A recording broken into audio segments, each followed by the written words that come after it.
Hello everyone, আমি সুমিতা। আশা করি আপনারা সবাই খুব ভালো আছেন। আমিও খুব ভালো আছি। আমার নতুন আরেকটা ব্লগে সবাইকে অনেক ওয়েলকাম। তো আজকে আমি সকাল সকালে চলে এসেছি উবুদে চৌমাথাতে। এখান থেকে গাড়িতে চেপে গেছি। আজকে আমরা যাচ্ছি ঘুরতে, হচ্ছে নর্থ বালিটা পুরো কভার করব। তো যতগুলো দেখা যায় আর কি ডেস্টিনেশন, সেগুলো সবকটাই কভার করব। আর আমরা উবুদ থেকে ডে প্যাকেজ ট্যুরটা নর্থ বালিটা করেছি। আপনারা চাইলে নর্থ বালিতে থেকেও পুরোটা কভার করতে পারেন। তো এইসব ধান ক্ষেতের মধ্যে দিয়ে নর্থ বালি যাচ্ছি। ভীষণ ইন্ডিয়ার কথা মনে পড়ছিল, কারণ ইন্ডিয়াতেও তো প্রচুর ধানের ক্ষেত আছে।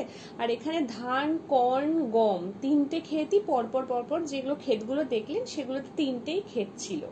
তো যাই হোক, আমরা ক্ষেত দেখতে দেখতে অনেকটা এগিয়ে এসেছি, এবং এগিয়ে আসার পর আসলে আমরা সকালে ব্রেকফাস্ট করিনি। তো সেই কারণে একটা ভালো রেস্টুরেন্ট দেখলাম যে হ্যাঁ, পরিষ্কার পরিচ্ছন্ন আছে।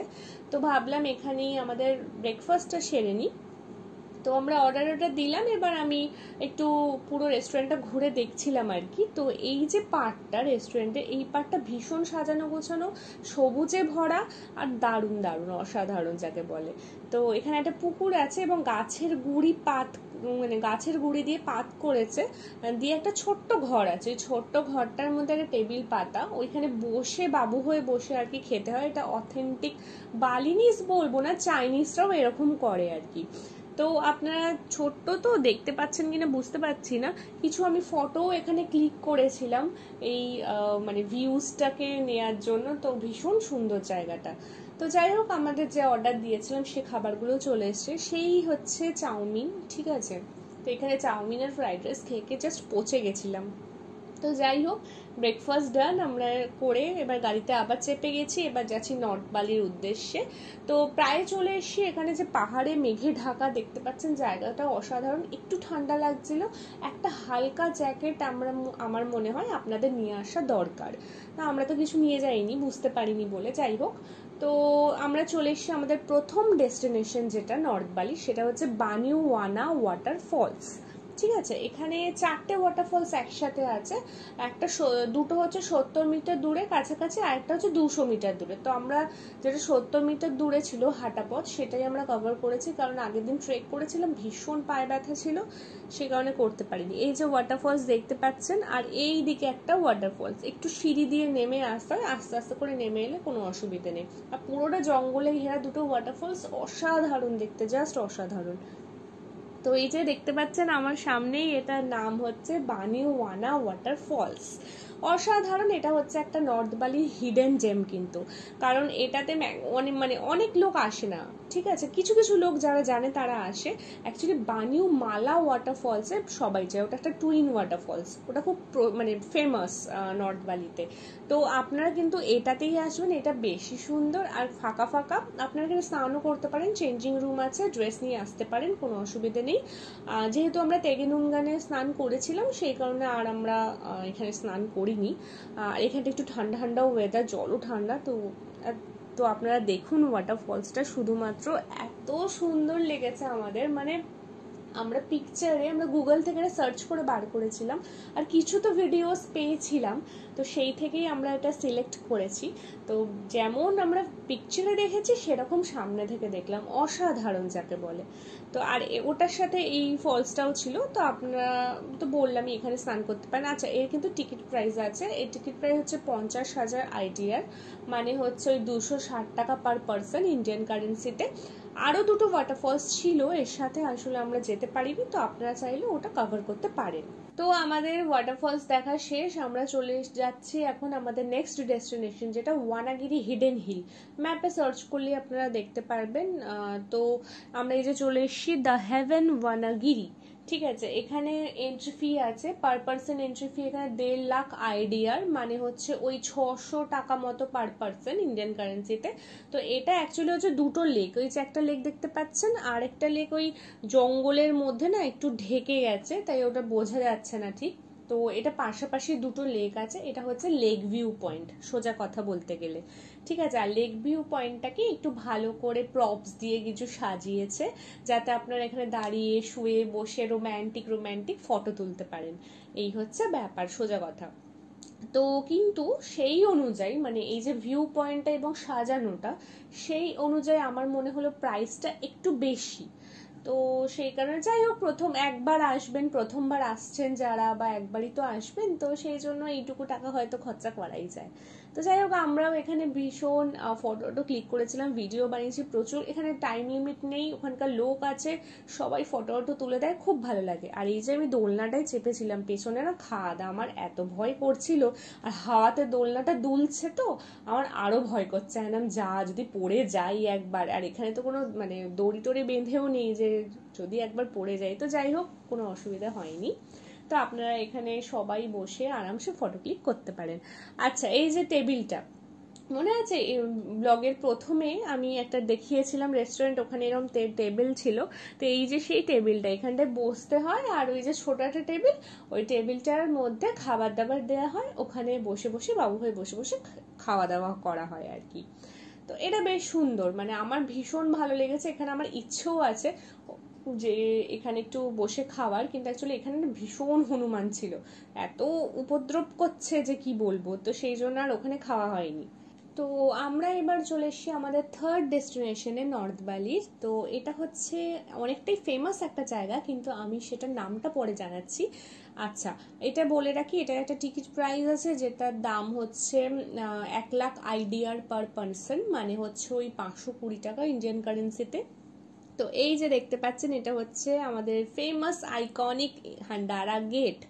তো বালি এসে আর এখানে যদি ফটো না তুলি তাহলে মনে হবে বালি ঘোরাটাই সার্থক না, ঠিক আছে? তো সেই কারণে এখানে তো ফটো তোলা মাস্ট। আর দেখুন প্রচুর লোক দাঁড়িয়ে আছে, এখানে টোকেন সিস্টেম করা আছে, ওখানে মাইকে ডাকে, তো যখনই আপনার নাম্বারটা আসবে তখন এখানে চলে যাবেন ফটো তুলতে। প্রায় 2-3 ঘন্টা এখানে দাঁড়িয়ে থাকতে হয়, এটা একটা খুবই বাজে জিনিস, বাট কিছু করার নেই, ফটো তুলতে হবে। আর এই যে গেটটা, এটা হচ্ছে একটা গলফ কোর্সের গেট, ঠিক আছে? তো এখান দিয়ে বারবার গাড়ি আসে আর যায়, তো মাঝে মাঝে এখান থেকে সরে সরে দাঁড়িয়ে থাকতে হয়, তো ওটা একটা খুব বিরক্তিকর জিনিস। আর এখানে ফটো তোলার জন্য কিন্তু এক্সট্রা যতজন থাকবে 10,000 IDR করে দিতে হবে, ঠিক আছে? তো যাই হোক, এটাই হচ্ছে ফুল ইনফরমেশন দ্য হান্ডারা গেটের। তো বালি গেলে অবভিয়াসলি ফটো তুলবেন আপনারা।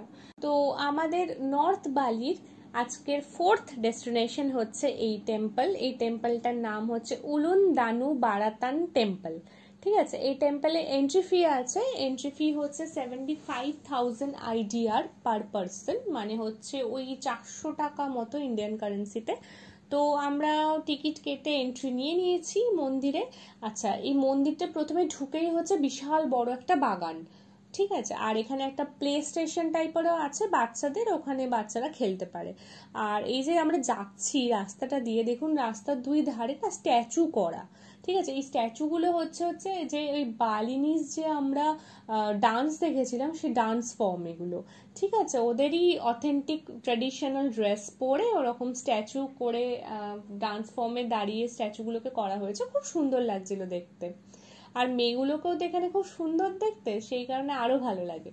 তো যাই হোক, আমরা এগুলো সব দেখলাম, দেখার পর এবার আমরা মেন মন্দির যেটা, সেখানে আমরা প্রবেশ করছি। এই যে গেটটা, এই গেটটার ওই দিকেই হচ্ছে মেন মন্দির। এখানে কিন্তু এই গেটটা ভীষণ মানে কি বলবো, ফেমাস। মানে ফেমাস বলতে কি, এখানে প্রত্যেকটা জায়গায়, মানে আমাদের হোটেলের যে মন্দির বলেছি না, সেই মন্দিরটার মধ্যে এরকম গেট আছে। এই গেটটা হচ্ছে ওরা স্বর্গদ্বার মনে করে এই গেটটাকে আর কি, ঠিক আছে? তো মানে এই গেটের পরে আর কিছু নেই, এই গেটের পরে হচ্ছে একদম স্বর্গে চলে যাবে, এরকমই কিছু মানে আর কি। তো যাই হোক, এখানে যে মন্দিরগুলো দেখতে পাচ্ছেন এগুলো হচ্ছে বুদ্ধিস্ট মনেস্ট্রির আদলে তৈরি করা। তো এখানে বুদ্ধ দেবেরও পুজো করা হয়, বুদ্ধ মূর্তিও এখানে আছে, ঠিক? এই যে জায়গাটা দেখতে পাচ্ছেন, এই জায়গাটা হচ্ছে আমাদের মন্দিরের সামনে দেখবেন বড় বড় মন্দির যেগুলো, সেগুলোর সামনে ভক্তরা কিরকম এখানে বসে থাকে না, যারা উপোস করে থাকে, তো সেই রকমই এখানটাও মনে হচ্ছিল। তো এটা বেশ ভালো লাগলো দেখতে। এখানে অনেক মানুষ কিন্তু বসে, মানে পুরো পার্কটা যখন ঘুরে নিচ্ছে ওখানে একটু জিরোচ্ছিল কিন্তু। তো এই হচ্ছে আমাদের এখানকার বিশিষ্ট টেম্পল, উলুন দানু বারাতান টেম্পল। আচ্ছা, এই যে লেকটার ওপর আছে, যে লেকটা, এই লেকটার নাম হচ্ছে বারাতান লেক। আর এই যে মন্দিরের পেছন দিকে দেখছেন অনেক পাহাড় আছে, এই পাহাড়টার নাম হচ্ছে বেদুগুল, তাই জন্য এই জায়গাটার নামও বেদুগুলই বলে। দেখবেন অনেক সময় আইটিনারি করার টাইম বেদুগুল বলে, তো ভয় পাবেন না, ওটা নর্থ বালি অ্যাকচুয়ালি। তো যাই হোক, আমরা এই মন্দিরটাও ঘুরলাম। এই মন্দিরটা হচ্ছে শিব পার্বতীর একটা মন্দির, ঠিক আছে। আর এই মন্দিরটা 17th সেঞ্চুরিতে তৈরি করা হয়েছিল।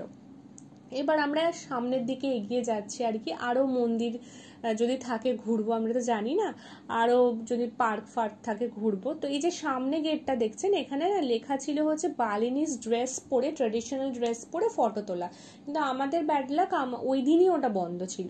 তো যাই হোক, আপনারা যদি আসেন কিন্তু এখানে ড্রেস পরে ফটো তুলবেন, কারণ ঘুরতে এসছেন, একটা অথেন্টিক ব্যাপার থাকে না যে হ্যাঁ ড্রেসটা ওখানকার ড্রেস পরলাম, তো ওটা বেশ ভালো। তো আরো আমরা এগিয়ে ভেতরের দিকে গেলাম, এখানে কিছু জায়গা ছিল যেখানে পেছনে মানে ব্যাকগ্রাউন্ডের লেকটা ছিল, সেখানে দাঁড়িয়ে দাঁড়িয়ে ফটো তুলছিল অনেকে, তো সেখানে আপনারা তো ফটো তুলতে পারেন। আচ্ছা, এই যে গেটটা দেখতে পাচ্ছেন, এই গেটটার ওইদিকে হচ্ছে একটু ছোট মতো পার্ক করা, মানে ওখানে একটা ব্রিজ আছে, তারপরে উলুন্দানু বারাতান লেখা আছে, ওখানে দাঁড়িয়ে আপনারা ফটো তুলতে পারেন। এটার আবার ঢোকার একটা চার্জ ছিল, সেটা হচ্ছে 10,000 আইডিয়ার। তো আমরা যাইনি, কারণ এখানে আবার ফিশদেরকে খাওয়ানো যায়। আমরা আসলে তীর্থগঙ্গা ইস্টবালি যাব বলে আমরা আর এখানটায় প্রবেশ করিনি 10,000 আইডিয়া দিয়ে। আপনারা চাইলে এখানে যেতে পারেন। তো যাই হোক, আমরা পুরো মন্দিরটাই ঘুরলাম। এই বিশাল বড় জায়গা নিয়ে, অ্যাকচুয়ালি মেনলি হচ্ছে বিশাল বড় একটা বাগান টাইপের করা হয়েছে, আর মন্দির কিন্তু ওইটাই যেটা দেখলেন সেটাই হচ্ছে ছোট্ট মতো একটা মন্দির। আচ্ছা, আরেকটা কথা বলে লাগে, এখানে যখন মনসুন চলে না, ওই মন্দিরের লেকে যে জলটা মন্দিরের আরেকটু ওপরে উঠে যায়, তো তখন দেখলে মনে হয় যে মন্দিরটা লেকের মধ্যে কিন্তু ভাসছে, তো ওটা নাকি অসাধারণ দেখতে লাগে। তো যাই হোক, এইটাই হচ্ছে মেনলি আর কি মন্দিরের ছোটখাটো টুকটাক জিনিস আমি কিছু জানতে পেরেছি, তো তাই আপনাদের সাথে সেগুলো শেয়ার করলাম। আর এই হচ্ছে পুরো মন্দিরটার বর্ণনা। আপনারা এখানে আসবেন হচ্ছে ওই দুপুর দিকে এলে বেটার, আমরা একটু বিকেল বিকেল এসেছিলাম, তাই একটু অন্ধকার অন্ধকার পিকচার হয়েছে, আর এমনি তো মেঘ করেছিল, সেই জন্য আরো সানলাইট থাকলে কি আরো পরিষ্কার সুন্দর পিকচার তুলতে পারতাম। তো যাই হোক, আর এখানে এলে একটু টাইম নিয়ে আসবেন, একটু এসে বসবেন, 5-10 মিনিট যদি বসেন না, বেশ লেকটার দিকে তাকিয়ে বা মন্দিরটার দিকে তাকিয়ে বেশ সুন্দর লাগবে। কারণ কি এখানকার মানে জায়গাটা পুরো মানে একদম শান্তিময় জায়গা, হ্যাঁ, বেশি কেউ চিল্লাচিল্লি করছিল না, তো খুব সুন্দর লাগছিল দেখতে। তো যাই হোক, আমরা এখান থেকে বেরিয়ে গেলাম। এই ছিল আমাদের পুরো নর্থ বালি ট্যুর। এবার আমরা চলে এসেছি ডিনার করতে, কারণ পরের দিনই আবার আমাদের বেরোতে হবে, তাই তাড়াতাড়ি ডিনার করে নিয়েছিলাম। তো এই প্যানকেক অ্যান্ড নাসি গোরেং, চাউমিন এইসব খেয়ে আমাদের ডিনার কমপ্লিট করলাম। কমপ্লিট করে আমরা এবার চলে যাচ্ছি হচ্ছে আমাদের হোটেলের দিকে। আমরা উবুদ থেকে যেহেতু ডে ট্যুর করেছিলাম, উবুদ থেকে নর্থ বালি ওই 2-2.5 ঘন্টা মতো সময় লাগে, তো তাই জন্য আমাদের রাতও হয়ে গেছিল প্রচুর। তো তাই এই হচ্ছে আমার আজকের ব্লগ, পুরো নর্থ বালি ট্যুরের ব্লগ। তো আপনারা এই ব্লগটার থেকে যদি হেল্পফুল হয় তো আমার তো ভীষণ ভালো লাগবে। আর উবুদের আরও আমার কিছু ব্লগ দেওয়া আছে 3টে, এই ডেসক্রিপশনে আমি সেই লিঙ্কগুলোও দিয়ে দেবো, সেখানেও পুরো ইনফরমেশন দেওয়া আছে, আপনারা চাইলে দেখে নেবেন, যাতে বালি ঘুরতে আপনাদের ভীষণ সুবিধা হবে আশা করছি। আমি যতটা আমি জানতে পেরেছি আমি পুরোটাই ব্লগে বলেছি, প্রাইস থেকে শুরু করে সব, মানে টিকিট প্রাইস থেকে শুরু করে সব কিছুই বলেছি। তো আশা করি আপনাদের হেল্প হবে। তো আজকের ব্লগটা এখানেই শেষ করছি। সবাই খুব ভালো থাকবেন, সুস্থ থাকবেন, টাটা।